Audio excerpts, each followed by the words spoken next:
Hey everybody, welcome to your Aries horoscopes for this week. These are the horoscopes for the week July 15th to July 22nd.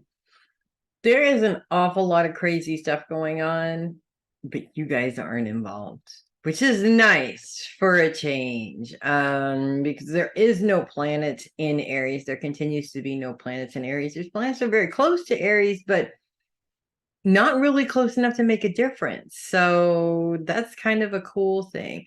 We do still have Chiron in Aries currently right now. So Chiron is all about promoting change, and not in terms of drastic changes, but evolutionary changes. So it's taking these changes one step at a time, if that makes sense. And this is all focused in your relationships starting this week.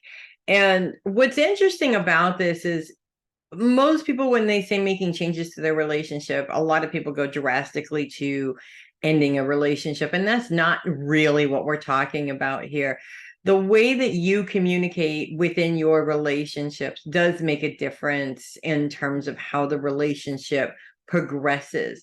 So if there's a lot of anger type communication, a lot of arguments, this becomes a pattern.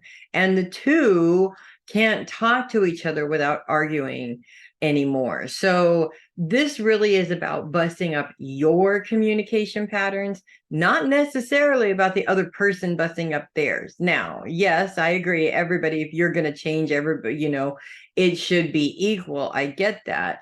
However, it doesn't always work that way.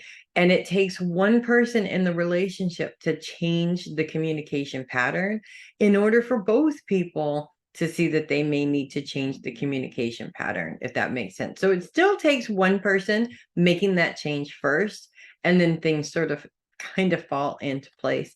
Another thing that I have used, actually successfully used in the past and continue to use to this day, because it worked so well the first time, and this was like 20 years ago, was I decided to make a deal within my relationship. So we were having some communication issues. He didn't like that I nagged him all the time. I didn't like whatever it was. I can't even remember what it is now. It's been so long. But I didn't like something about the way that he communicated.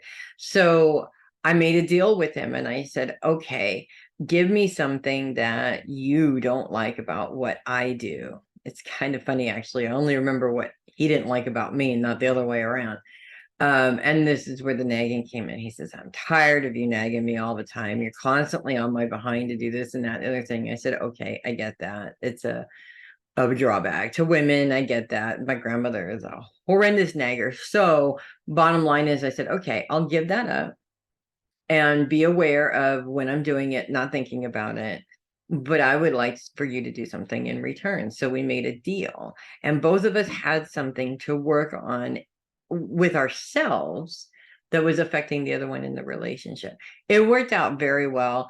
And also, I have to say that many years later, my husband actually came to me and said, you need to start nagging me again, because I can never remember to get things done. And I would just patiently, quietly stew while I saw a pile of jackets in the same place, not being put away for months at a time, literally. So we actually came back to the nagging was a good thing, with boundaries, of course. So this is just one suggestion that you can use. There's a million suggestions out there to help you with this.